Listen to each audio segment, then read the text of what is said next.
Hi, my name is Scott Magnacca. I'm an economist, professional speaker, author, and certified financial planner. I've spent nearly 30 years working at companies like Fidelity, TIAA, and Edelman Financial Engines to help hundreds of thousands of customers succeed financially. Over that time, I've become an expert in investing, financial planning, and most importantly, communicating effectively with clients and prospects from literally all walks of life. Now, I'd like to share with you what I've learned during my career, so hopefully it can help you in your life and in your career. Now, today we're going to talk about a concept called liking. And by the end of this short video, you're going to understand what liking is, and more importantly, how you can use and apply this concept today, right now, with your boss, your family, your friends and coworkers, and even your clients and prospects. So, what is liking as it relates to unconscious influence? And why does this matter to you in your life? Well, modern scientific research has proven that people who understand this concept live their lives that are happier, they're better communicators, they enjoy their jobs more, they're better managers, and surprisingly, they're often very wealthy and make a lot fewer personal and professional mistakes in their life. So let's define what liking is and how to use it effectively as a tool. So this is really easy to understand because all of us basically understand inherently how to do this. The principle basically says that if you like somebody and share similar beliefs, values, and goals in life, then you're likely to tend to say yes to any requests that that person asks of you if they're reasonable requests. If you like someone, then you typically want to make them happy and you want them happy with their relationship with you. And as a result, if they ask you to do a favor or a task for them, then there's a high probability that you're probably going to follow through and actually do it for them. Now, it seems like common sense to most people. If I like a person, I'm likely to listen to their suggestions and feedback. And conversely, if I don't like them, I'm likely to ignore their feedback and comments. So, how do you get somebody you don't know to like you? Well, there's a number of different approaches. Some of them are easier, some of them are more difficult. But number one is physical attractiveness. If somebody is handsome or pretty, then they're automatically conferred an advantage in social situations. Now, I understand that this is not fair, but it's the way it is. And if you're at a party and you meet a very attractive and engaging person, then statistics show that you're likely to like them right off the bat. Now, if they're not attractive, on the other hand, you might cut the conversation short and excuse yourself from the conversation. Attractive people have an inherent advantage in the hiring process, in the political process, and even in the judicial process. But what about average people, people that aren't necessarily really physically attractive? What about downright scary people? Are they out of luck? No, not at all. Just need to work a little bit harder, or actually a lot harder to compensate. Now, there's another area here that creates liking: common dress, language, and body language. Now, again, we all tend to automatically like people who are like ourselves, and people who dress in the same styles as we do, people who speak with the same diction or accent as we do, people who walk and talk the same way as we do. All of this communicates at an unconscious level that, hey, I'm just like you. It also creates an immediate sense of connection. Now, there's also a concept called matching and mirroring. And with matching, you try to subtly adopt and match the keywords and gestures and breathing of a person. With mirroring, you can actually match the body posture of the person you're trying to create rapport with.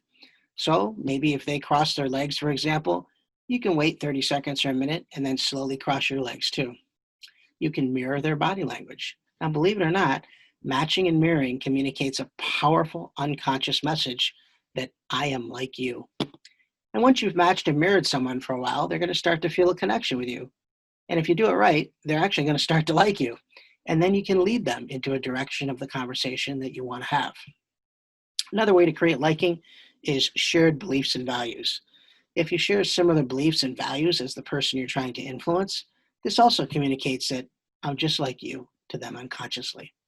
Since most people like themselves, they tend also to like people who also have a shared similar beliefs and values as their own.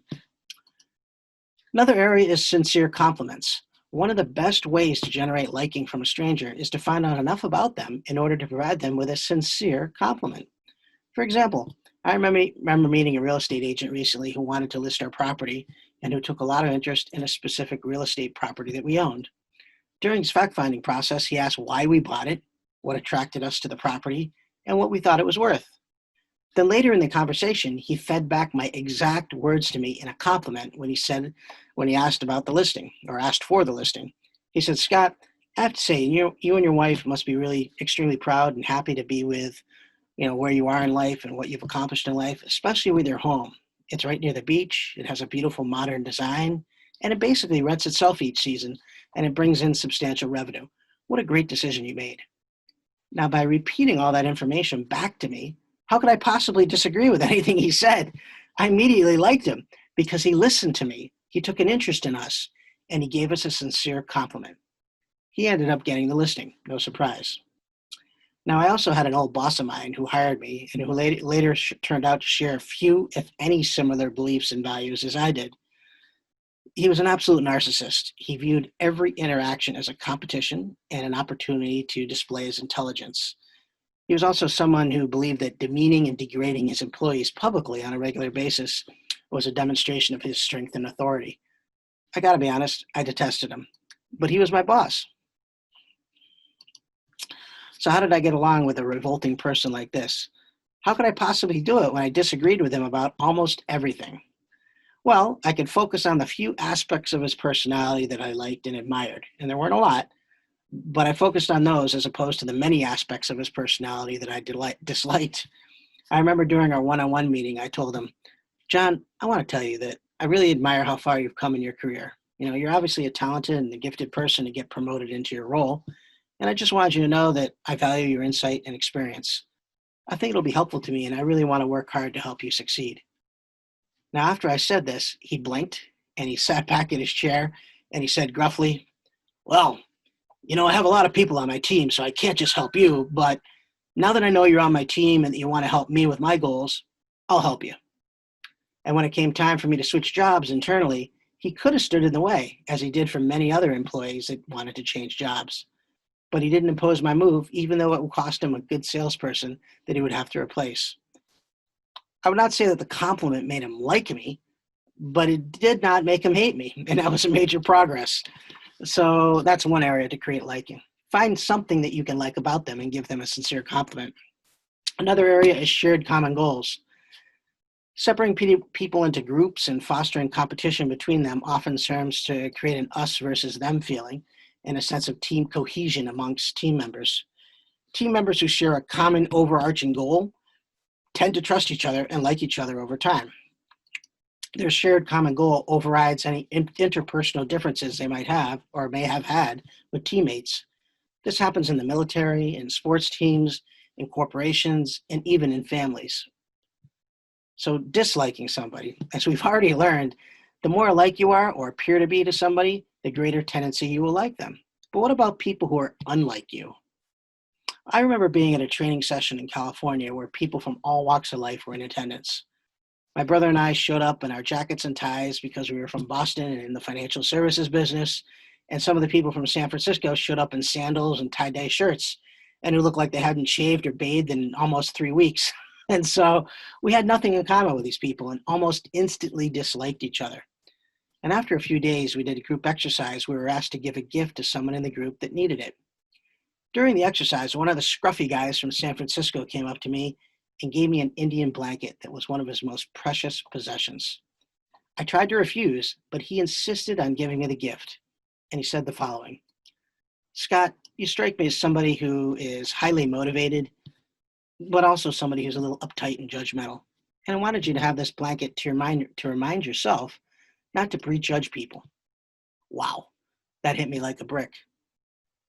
Even if people dislike each other, if one of the people give an unexpected or a meaningful gift to the other party, it'll immediately break down the walls of separation between them and help them focus on areas of commonality, humanity, compassion, understanding, instead of areas of difference. Now think about how using this simple tool of liking can make an immediate impact for you, on your family, with your spouse or significant other, with your children, with your work colleagues, with your boss, with existing customers, maybe with prospects that you want to get as clients. Now think about the huge payback that using this simple tool could have if you just use it consistently in your life.